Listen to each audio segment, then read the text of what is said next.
Well, good morning, everybody. Welcome to the Underhood Show presented by Mel Hambelton Ford. My name's Phil Nightingale, and I got Nick Ballman hanging out with me today. Morning, Nick. Morning, Phil. How are you? Well, wish I had a little bit more sleep, but that's okay. It's part of the ball game. You and me both, man. You both. We've had a pretty exciting week though so far. It's kind of put ourselves in a little bit of a hole. We're racing the Jake Nightingale is racing the Hutchinson Nationals at the Kansas State Fairgrounds, the last Hutchinson Nationals, and we drew pretty good last night, but the rain made us have a real heavy track, and it's really kind of just a one-lane track.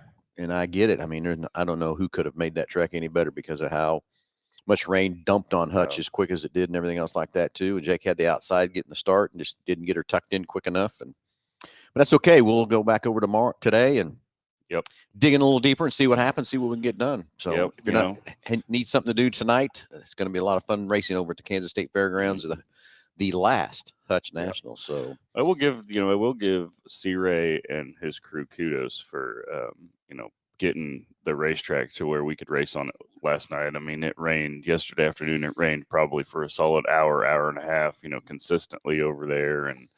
And then about 4:00, it cleared up and the sun started to come back out. And they went to work, and they were able to get us on that racetrack last night, which definitely was a feat. So.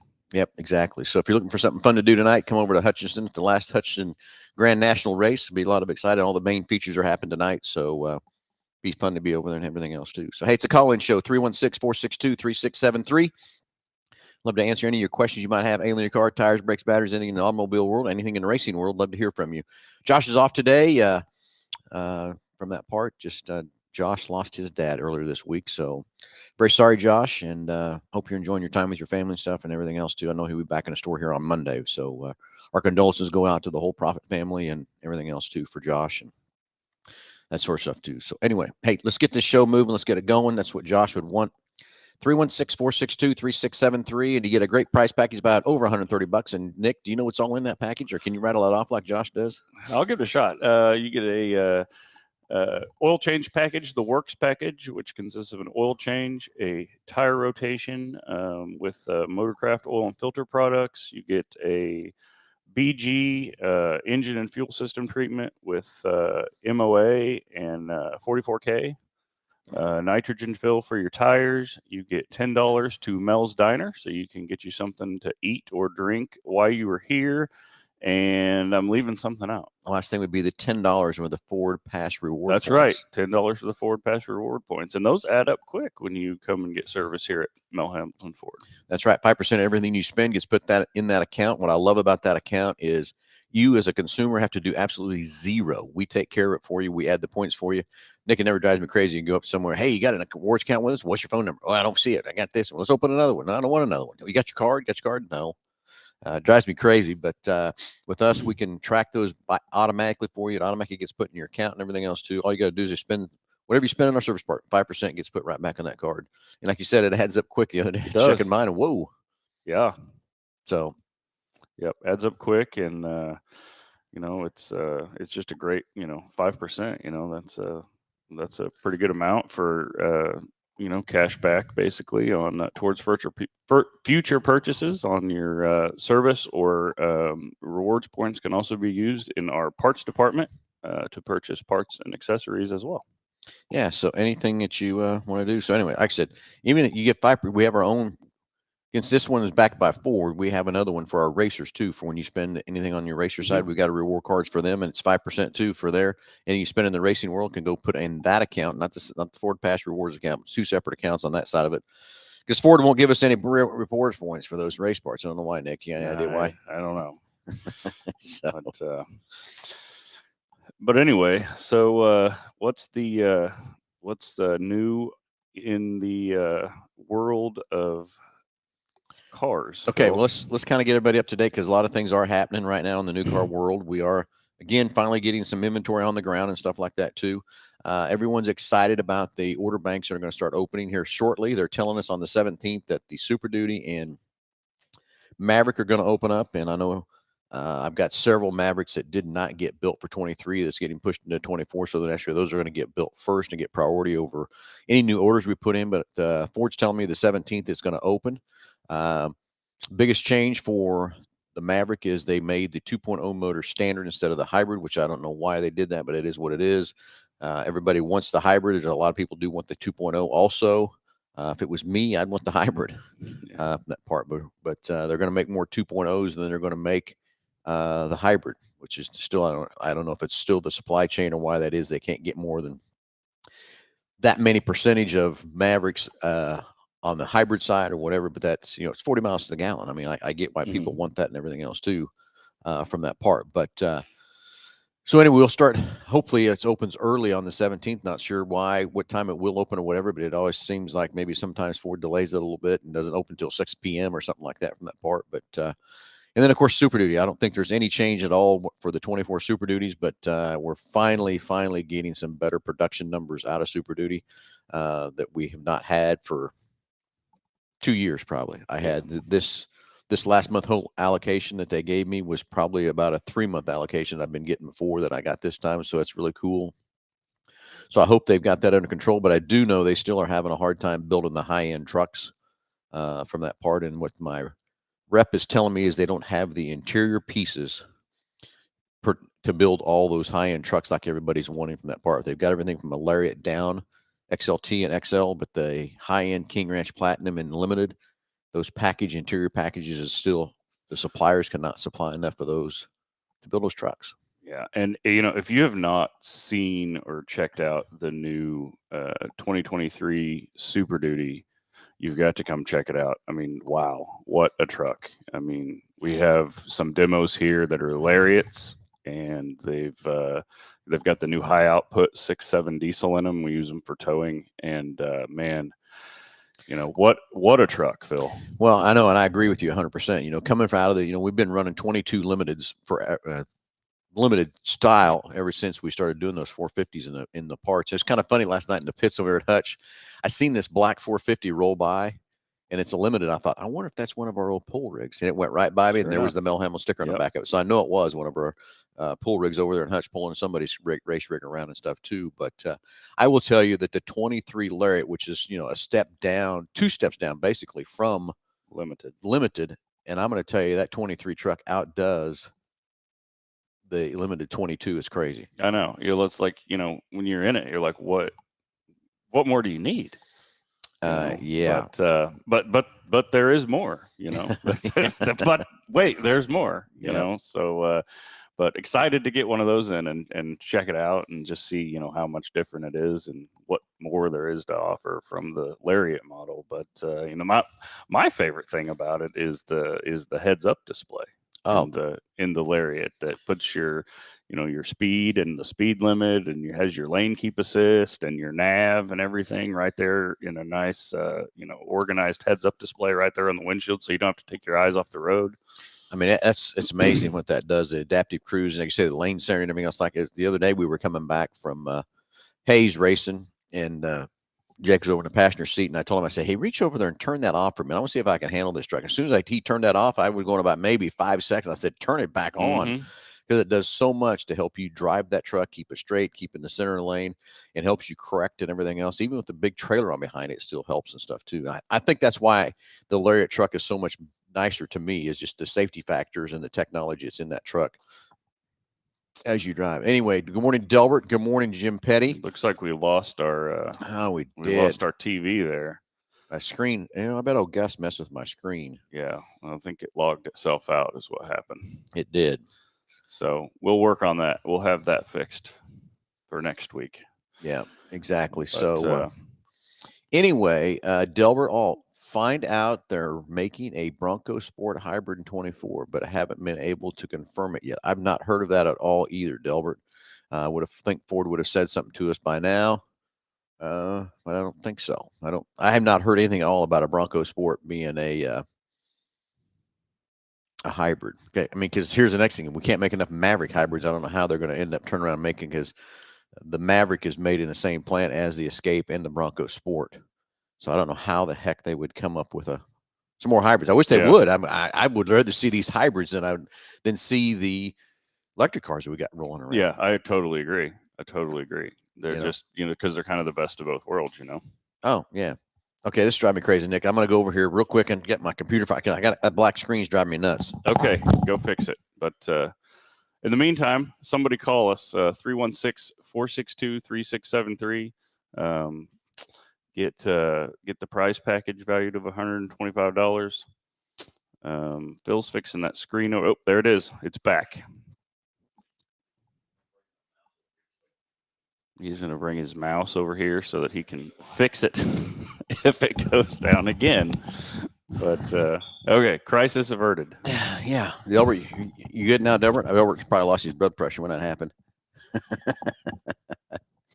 Anyway, no, Delbert, glad you mentioned the screen. I was kind of up there and gone and everything else too. But anyway, so we're excited to see the order banks open up for the Mavericks and the Super Duties the first of the week, and from that part. So, and the other thing, talking about the hybrid versus electric, everybody's got an opinion and everything else of that part.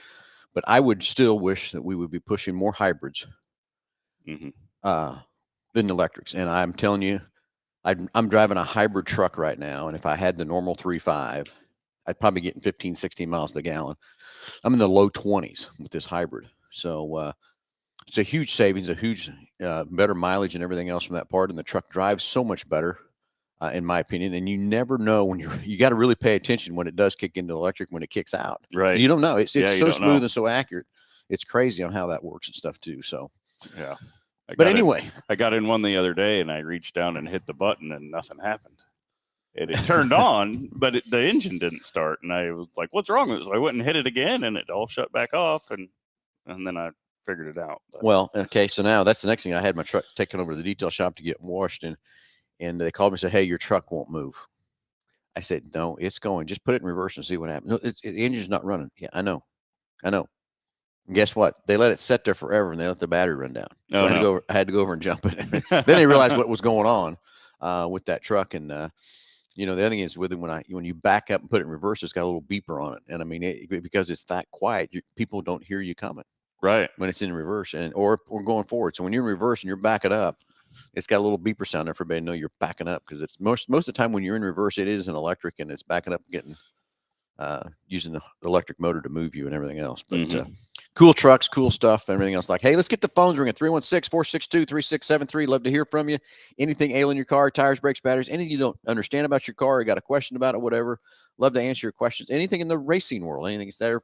Got Nick here on the race side. He can answer any questions you might have there, or anything we might take care of, help you with the race side from that part. So anyway, Nick, I don't know, my brain's just rolling back to the Hutch Nationals, getting things kicked off. They got a great group of cars over there this weekend, and yeah, they really do. It's the last Grand National race for that part, and was talking to some of the people over there at the fair, and a lot of the issue is people are thinking it's the revenue and all that kind of, which it is, but the wall is having problems. Yeah, it's been there for a long time. I mean, that track dates all the way back to the 40s. Yeah. Sea Ray has had that race for over 40 years. And, back in the day, they would run the jalopies and the super modifieds and the simulates over there. And, but, it goes back almost as far as racing itself, really. It's really, I was talking to Claudie Brewer yesterday, and it just, it's really hard. We were talking about how hard it is to think about that racing is going, to go away in Hutchinson, Kansas, because it has been a part of Hutchinson for so long, with the history of that race, and even going back to Hutchinson Raceway Park, and it was called Salt City Speedway before that. And it's just kind of the end of an era, in my opinion, a long era for racing. It is. And, we keep having these tracks, even the drag side of this, of tracks, closing and doing different things and stuff like that. But I don't know. There's still this need that everybody wants to race. Everybody likes to go watch, and, from that part. Yeah, absolutely. And, racing is really strong right now. There's a lot of racers out there. There are a lot of racetracks that that aren't surviving, that are closing for various reasons. But in this day and age, the business of running a weekly racetrack is, it's not a great business model. There's some racetracks out there, some of the bigger facilities like, the Knoxville Raceways and Huset's and Eagle Raceway and some of those like that have been there for so long and have, built such a following and, built such a brand, but, some of these smaller, small town racetracks and stuff, it's just, it's really difficult for them to stay afloat. And, it's just kind of sad to see, but, it's just the day and age that we live in now. But, racing as a whole, in my opinion, is still very strong, and there's still a lot of racers out there. And, so Yeah, I we'll think keep that, racing as long as we have a place to, and I think that a lot of that too, the racing side of that, Nick, is it is very hard to get a guy to show up every week at the track to race. It takes a lot of dedication, take a lot of time. Let me know, because I know, because Jake and I are trying to run twice a day. Each week, 2 days or each week and stuff like that. And it's tough to keep a car going, keep it happening. And now that you stepped up and kind of helped us, I can't thank you enough, Nick, for what you've done for the race team and helped me and everything else too. And I told Jake, we got to find me some help. I'm getting tired from that part. But it takes a toll on you, the amount of hours and sleep man, and everything else too. So, hey, we got a caller coming up on the line here. So then I got him on the phone. Got some more stuff here. I just hit my phone here. Get Jim Petty on the phone here real quick. I'm sure he's got some history about the Hutch Nationals, is what I'm going to bet. Yes, he will. Now let's see if I can be talented enough, because Josh usually runs this phone, and see if I can be able to get Jim on the phone. Okay, how about that? Yep. So this will be the phone line right here. It's not on mute, so let's see if we can get Jim patched in. But Jim Petty's a driver for us, but he's also got a lot of history in racing and everything else too from that part. So yes, he does. As we're waiting there, some more comments coming in. Jeff Daniel, yes, I'm excited for you too. He's got a brand new Expedition sitting on the showroom floor. We've been working on all week. He bought it last Saturday, and he's here back to pick it up today. We did it's a brand new Expedition Max. We put a ceramic coat on it. We did paint protection film on it, and we did a bunch of tinting, and we put some vinyl on it. It almost looks like a limo out there. So it's slick. It's slick. Yeah, so excited for you. You're gonna love it. Excited for you, Jeff. Been sending pictures all week and stuff like that too. And then Tim Daniel just sent me a picture of a deal with the okay, here comes Jim Petty of a deal saying it is coming. Jim, can you hear us? Hello. Yes. Hey, Jim, how are you, buddy? Doing great. Good. Are we on now? You are on, buddy. Okay. I want to talk a little bit about the history of that track in Hutchinson. I'd love for you to tell us about that. I know you got a lot of knowledge and everything else about that, so please do. It goes back over 100 years. Some of the folks that have raced there, the great Barney Oldfield used to be a track record holder there. Other guys like A.J. Foyt, George Behringer, who was an Indy 500 driver back in the 20s and 30s and 40s. Has raced there, even up to current people that race fans would know the names of. Clint Boyer, Carl Edwards, they both raced there. Buck Baker, Buddy Baker's dad, two-time NASCAR champion. I mean, it just who's who of racing has raced over there. I sure hate to see all that history go away. Yeah, so Jim, what year did they build that track and run the first race at it? I thought it was in the 40s, but it must have been earlier than that. Oh, I think it was before. I think it was around 1911. Probably not the year, but it was back in that era. Wow. Yeah, I knew it was over 100 years. Yeah, absolutely. Yeah. One of the longest race they've ever ran at that racetrack was 300 laps. And that was won by Jim Roper out of Halstead. And he's also the guy that won the very first NASCAR stock car race. Yep, that's right. He's from my hometown, Halstead. Halstead, yeah, Halstead. Yep. Is Jim still alive? No, he passed away here. It's been, we'll say 10, 12 years ago. Has it been that long? He's buried in Newton. Yeah, I knew that. I'm sorry. That's okay. So anyway, your family has a lot of history at that track too, right, Jim? Not the kind of history we Yeah, I know. like to see. Yeah, your dad got got hurt there, right? He burned over 40% of his body. They gave him a 10% chance of living. I think they didn't know who they were talking to. This was a guy that had a zest for life, and when they rebuilt his hands that were severely, they had to amputate all the fingers on his right hand. The surgeon told him, we can rebuild that hand to do whatever you want it to do. We just need to know what you want to do. He said, well, take that pen out of your pocket, write this phone number down. And the doctor did that, and he goes, you call that guy. His name is Larry. Tell him to bring the steering wheel of the race car up here and rebuild my hand to fit it. That's pretty cool. He wanted nothing more than to get over there and win the Hutch Nationals. I was talking to Noonie Coleman here a while back, and I said, Noonie, considering everybody in my family, all my brothers, sisters, aunts, my nieces and nephews that have raced, how many A-feature wins do you think we have over there? And he said, I don't know, 5 or 6. And I said, no, 1. And that was real interesting because the car owner had worked for Cessna over there in Hutchinson, and he called in sick that day so they could work at the fair. And then they were on the front page of the paper the next day. Busted. Somebody got caught. Yeah.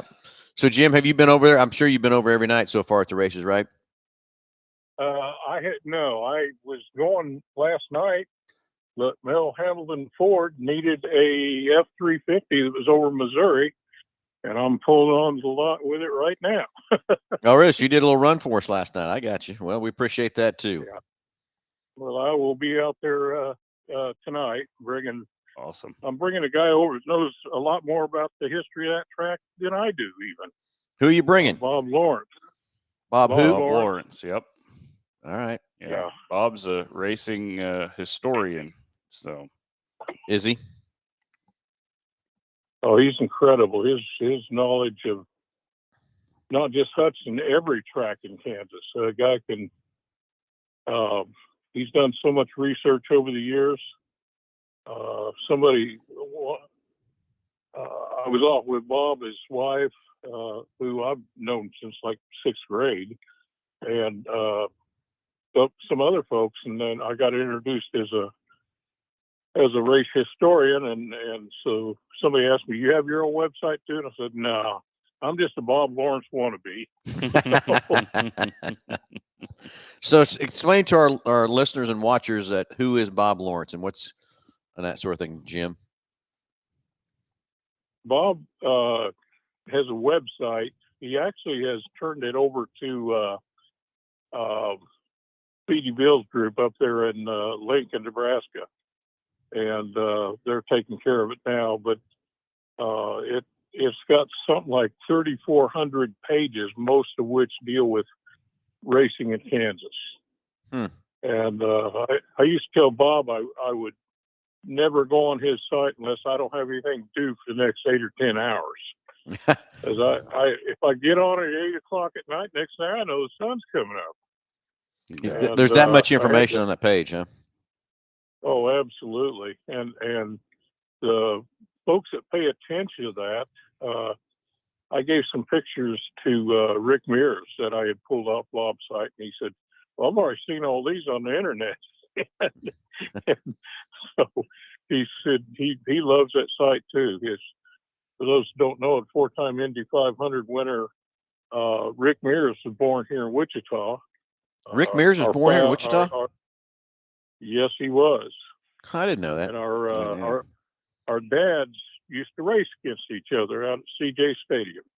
Wow. Now, where was CJ Stadium at? You know where the Cessna Activity Center is? Yep. Those ball diamonds back behind there. Matter of fact, there's still a wall out there that was the front stretch wall. When they got ready to take it out, they took the chain onto it and it broke the tractor they were trying to pull it out with, so they left the wall. But we went out there about 10 years ago, and there's a plaque on that wall telling what it was. Oh, is there really? And, Okay. yeah. We had a lot of racers came together to pay for that. We had a ceremony, and at that time we could identify about 22 racers that were still alive that raced at CJ Stadium. I think we had 18 of them show up that day. Wow, that's cool. Really hoping to get Bill Mears, Rick's dad, here, but unfortunately Rick's mom passed away about 3 days before we had that dedication ceremony, so he wasn't able to make it. Yeah, I remember when I would go to the Indianapolis 500 and watch Rick Mears race. I think he won the year I was there. How many did he win? He won 4 Indies, didn't he? Yeah, he won in 89, 84, 88, and 91. Yeah, I knew he'd won 4 times. So I was probably there in the 88, I think, is when I was there when he won. Right in the yellow Pennzoil car. It would have been in 84. That would have been 84 then, huh? Okay. Yeah, he had Marlboro sponsoring by 88, and okay, yeah, that's probably right. 84 is probably the first time I went to the Indy. I went last year for the first time. That's an incredible place, isn't it? Oh, absolutely. Yeah, I mean, I've been to the track many times, but the first Indy 500 I went to. Yeah. And there are more Kansas drivers that won the Indy 500 than any other state. No kidding. I had no idea that. Did you know I that? didn't know that either. Yeah. The other two that won there, Roger Ward won in 59 and 62. He was born in Beloit, and Lone Star JR was actually Johnny Rutherford, actually born in Coffeyville. Wow. And he won in 74, 76 with the I'm drawing a blank here on the car he drove. That's where he got the nickname Lone Star JR. His sponsor was a CB radio company, so they had to have a handle for him. Yeah, and their marketing people come up with Lone Star JR. Lone Star JR. Yeah. And then Johnny also won in 80 with the Pennzoil colors and the Chaparral. McLaren. Yep. He was running for McLaren in 74 and 76. And every now and then Johnny will come up with some obscure thing that about Kansas that I didn't know anything about. And he'll give me a jingle every time he finds something like that. He's quite a guy. Oh yeah, that's cool. He had to quit driving dirt cars when he signed with McLaren because that was in his contract. No more dirt racing. Yeah, I'm thinking there's some guys today's getting that put in their contract now too. Yeah, it's probably fixing to happen. Yeah, but well, I need to get here and get the keys to this truck. We got a customer needing it. All right, Jim. Hey, thanks for the information and appreciate all the history and everything else too. And have fun over there tonight at Nationals, and we'll see you soon. See you tonight. Haven't seen anything. How did Jake do last night? We drew really well, Jim, and it rained really hard. And so they did the best they could to pack that track in. It was a 1-groove track, and Jake had to start on the outside pole and just went a little too deep and got caught in the rut. Not in the rut, got caught in the mud and got past. And so we ended up finishing 5th. So we'll be in a B feature tonight. And we got a game plan ready to go. We'll just tune the old car up, put some new rubber on it. Sunday night, he was really fast. My brother said Wednesday night practice, he was definitely the fastest modified out there. So you can get that horsepower to the ground, got a good shot at winning it. We'll get her to the ground tonight. Yep. All right. We'll talk to you later. See you tonight. See you, buddy. Yeah, there's a lot of. Oh, sorry. Go ahead. No, a lot of history there that Jim Petty's got, and from that part, it's always fun to sit down and talk to him. Sometimes we probably just ought to have him on the show and just start firing stuff off at him. But his family has and still racing today. They're racing a late model at the fairgrounds right now. His nephew is racing, isn't he? Is racing it. Yeah, Jeremy Petty. Yep, is out there and stuff too. So it's really cool, the history that Jim's got and all the knowledge he's got of everything there from that part. So.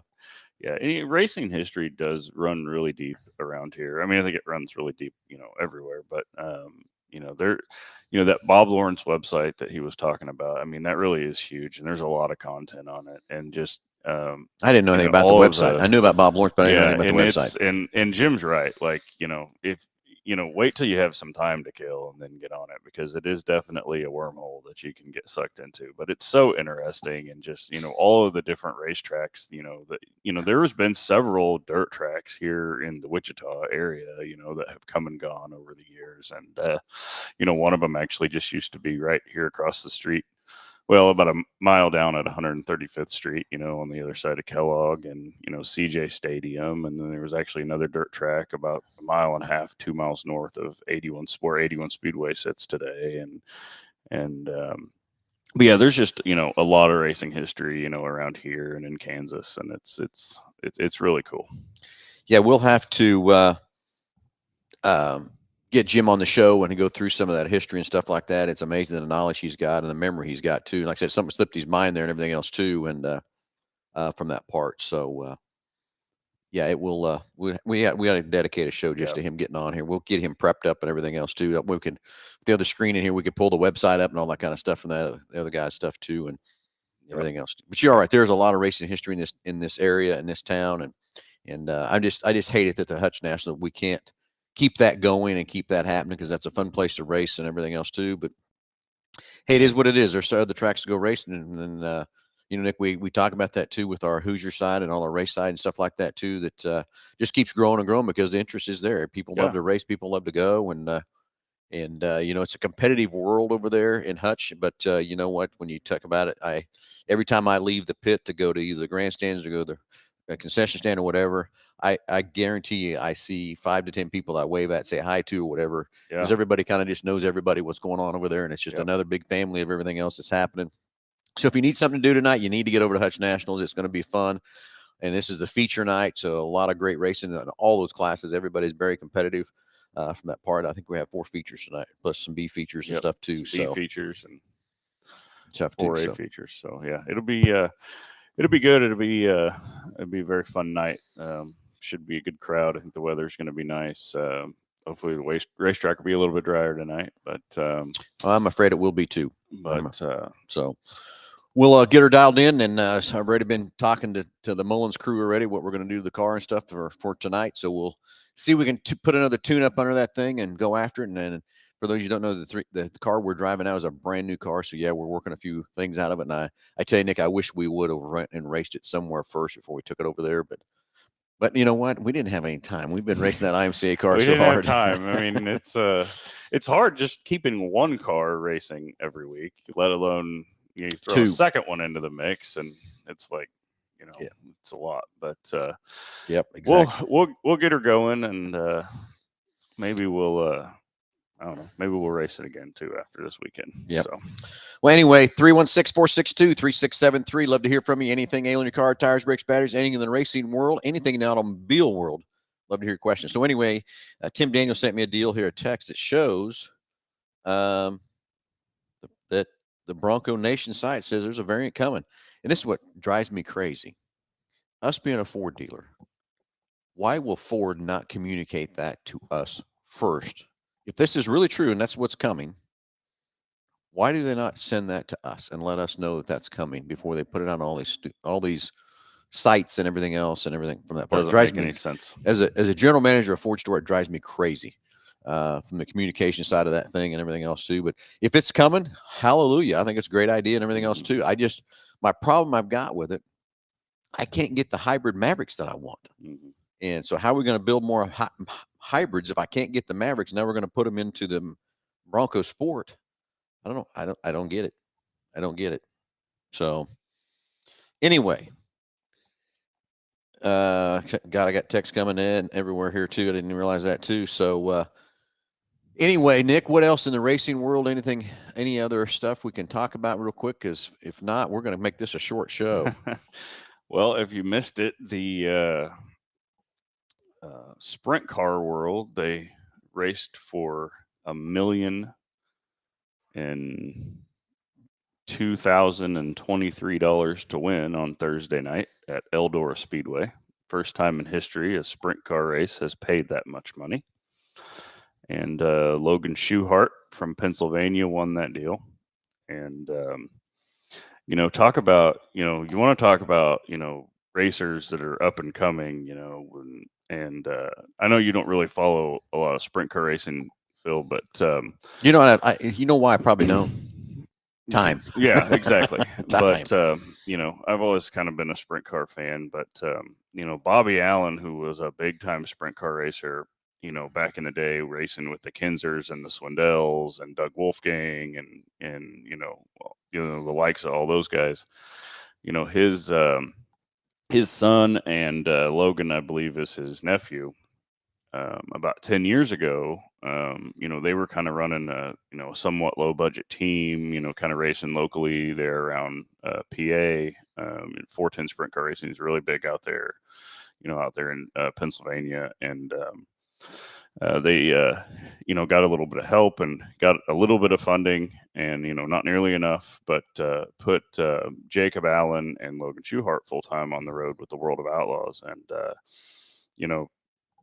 they were kind of, for a while, for a lack of a better way to put it, kind of the laughing stock of the tour, because they were back markers and they were getting lapped, and they were getting in wrecks, and it just I think they kind of got down on their confidence. But fast forward 10 years to today, they've improved and they've learned and they've gained, and now they've started winning races, and now they've attracted some big sponsors, and now they're two of the fastest cars on the tour, week in and week out. And they're winning these big races, and I just thought it was cool to see somebody that started 10 years ago as an underdog, that was that people thought didn't belong out there on a tour like that, and fast forward 10 years, and when that team wins the biggest paying race in the history of sprint cars, I just think that's really cool. So yeah, and that's the thing is, I love sprint car racing. Yeah, I think they're fun to watch, and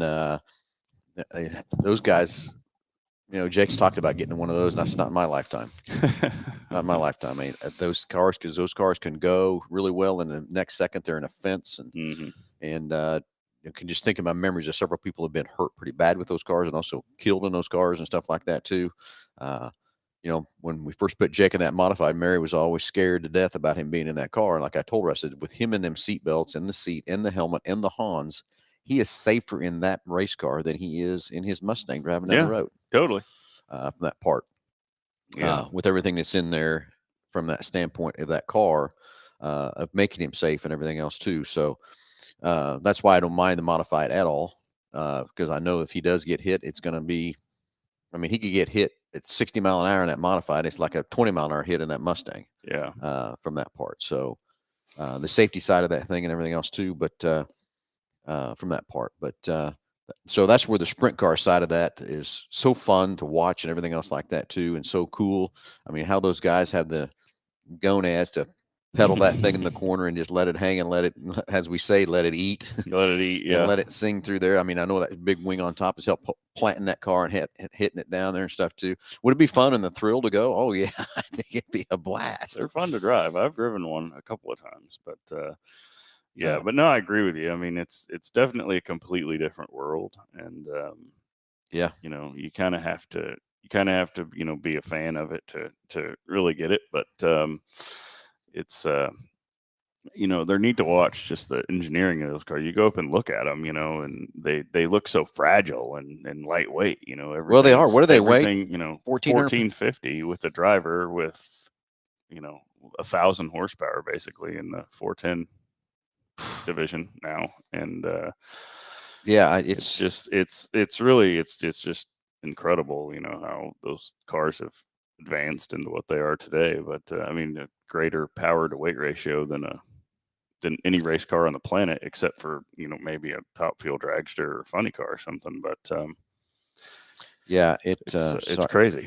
But yeah, and it's and it's 410. What we're meaning, that's 410 cubic inches, and the average small block is based on a 350 cubic inch. But that 410 horsepower motor is 410 cubic inch motor is putting out about 900 horse. Yeah, about 900 plus, between 900 and 1,000. Think about that. That's almost a horsepower per pound ratio, for about 1.5 from that part. And strap yourself in there with that drive shaft and rear end right behind you, and the drive shaft running between your legs. The fuel pump right under the steering wheel. Yeah, crazy. Yeah. From that part, from those things. So, but they're fun to watch. Let me tell you, they are fun to watch. But super late model racing, is another thing that's a lot of fun to watch. Like World of Outlaw late models, the Lucas Oil late models. We've got a race coming up here in our Hoosier territory a week from Monday, after the cars all get done at the Silver Dollar Nationals, which is going to be held at Houston Speedway this year. It was at I-80, which was in our territory, but I-80 closed this year, and they moved it to Houston's, unfortunately. But the XR Series is putting on a race a week from Monday in Norfolk, Nebraska. That's going to pay $100,000 to win. And so we're hoping to be able to see about 50 or 60 of those really good cars there. So that should be a lot of fun to watch too. Okay. Got another caller coming in. We got Evan getting patched in here a second. We'll see what's on Evan's mind, what he'd like to talk about, or questions, or whatever you might have from that part. So we'll get Evan patched in here real quick. And 316-462-3673. Anything ailing your car, tires, brakes, batteries. Got a few minutes left here to take some more calls. Love to hear from you. Anything whatsoever from that part in the automobile world. So, we'll get Evan patched in here and see what he's got on his mind and everything else too. Will be fun to see what's on his mind. We'll see here. And here comes Evan. You're live with Under the Hood. Go ahead. Hey, fellas, how's it going? Good. How are you? I'm doing pretty well today. Hey, I just had a question. I bought a new Maverick about a month and a half ago, and I've got 42,000 Ford points burning a hole in my pocket. I didn't know if you guys had maybe some advice or some input on how I should get those spent. Yeah, absolutely. The award points that you got when you purchased your Maverick, right? Right. Yeah. You got enough in there, Evan, to how Ford kind of looks at those points. What they kind of divide that up is to give you your first 3 oil changes free, is what that's kind of calculating into those amount of points that they gave you. But again, you can use that for any accessory or anything on the Maverick, and there is a lot of accessories you can buy for the Maverick to dress it up and make it your own, from floor mats to bed liners to bed covers to different wheels, different. That's kind of what I was. Yeah. Yep. It's $210 is what it's worth. Yeah. I've got the XL, so I don't have keyless entry on the outside, or not keyless, but the push entry with the pad on it. So that was one I was looking at. And then also, like you said, the all-weather floor mats and a soft roll of tonneau cover. I didn't know, as a new truck owner, kind of which one of those would be maybe advisable, or what you guys kind of put some input on it. Well, let me ask you this. Okay, is the Maverick, I'm sure, just a daily driver? Yeah, just driving it to work and stuff. Yeah. First thing that you put in your mind is those all-weather floor mats. We sell a ton of those all-weather floor mats just to protect the carpet and everything in there. They're easy to take out and clean and wash and everything else too. So that's one thing. Another thing to help protect that thing, we sell a lot of the mud guards to help protect the rocks and stuff down the sides and stuff too.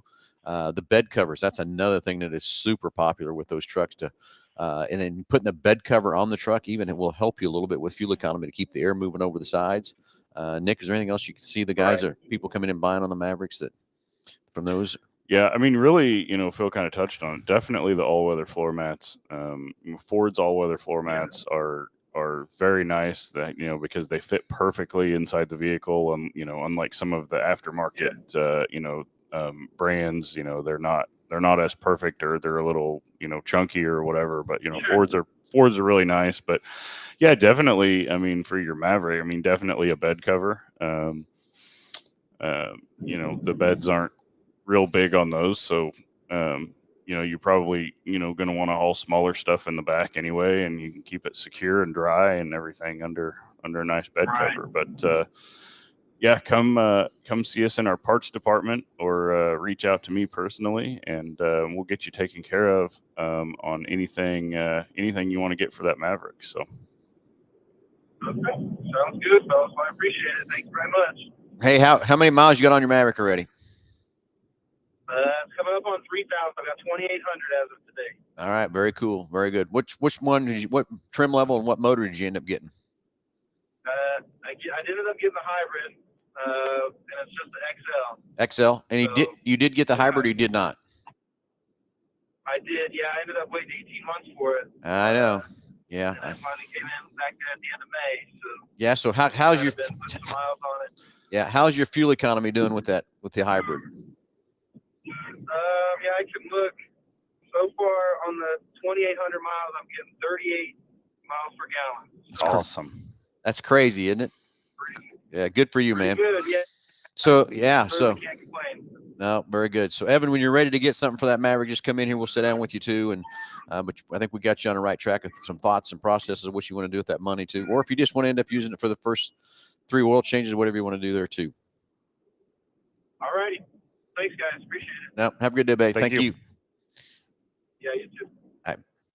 38 miles to the gallon on 2,800 miles. That's pretty crazy. Isn't it? That's impressive, man. I tell you, the very first time I drove one, I drove it from here, had a lunch deal appointment to go to, and drove it back. And it was brand new, had 3 miles on it. I rolled it up under the tire here, 41.2 miles a gallon. So yeah, awesome. brand new right out of the box. Okay, Rex Strigero thinks I need a phone book for some reason. You know what that might be? Yeah, I think as you're because we got the camera positioned where we were a little bit lower. I kind of had to set up in the seat a little bit. But yeah, I think I'm a little short, do you? You may need to sit on the phone. Oh, okay. Now I'm following you, Rex. Nick, in case you don't know, Rex and I work together over in Hutch. Oh yeah. Yeah, he is. Is that better for you, Rex? There you go. He's always. Somebody run and get Phil a phone back. He's funny. He thinks, is this better, Rex? You happy now? Oh man. Yeah. So anyways. All right. Well, anyway, you're kind of running out of time here. Everything else too. And Nick, we always get to go and forget our sponsors. We help us put this show on each every week, which is BG Products, the great preventative maintenance products we use right side here at Hambelton Ford. And I'm telling you guys, everyone listening, if you want to keep your car running many, many miles, let our service providers sit down with you and get you a plan put out together of servicing your cars. And remember, what's in your owner's manual is the minimum you need to do. The manufacturers don't care only about getting you through the warranty period.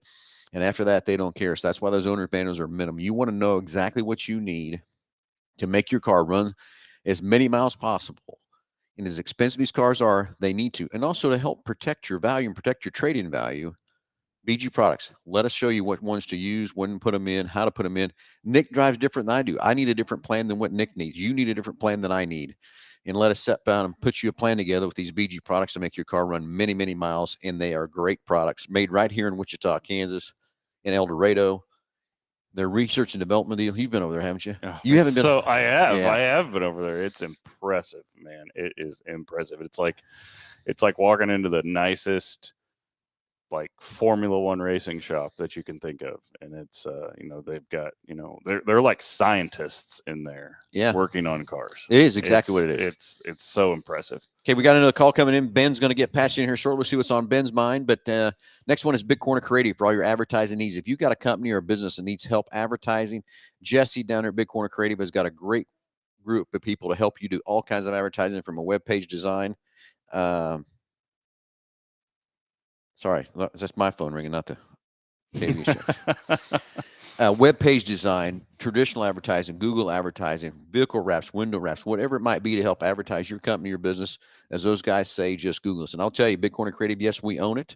It was started out to help just Mel Hambelton Ford, and Jesse has come in there now, and he's taking care of over 100 different companies of doing advertising and stuff with them. So if you need something to help yourself, give Jesse a call down at Big Corner Creative. They'd love to help you and help you figure out a way to drive more business, more traffic to your company. And then, of course, as we're waiting on Ben to come through, go to rent right inside here at Melhon Ford. If you need a rental, here we go. Ben's coming in. Let's get Ben online. Ben, you're live with Under the Hood. Go ahead. Oh, yeah, hey, so I have a Ford F-150 truck, and when the sliding glass window in the back is all the way open, it has like this weird squeaky noise. Do you know what could cause that?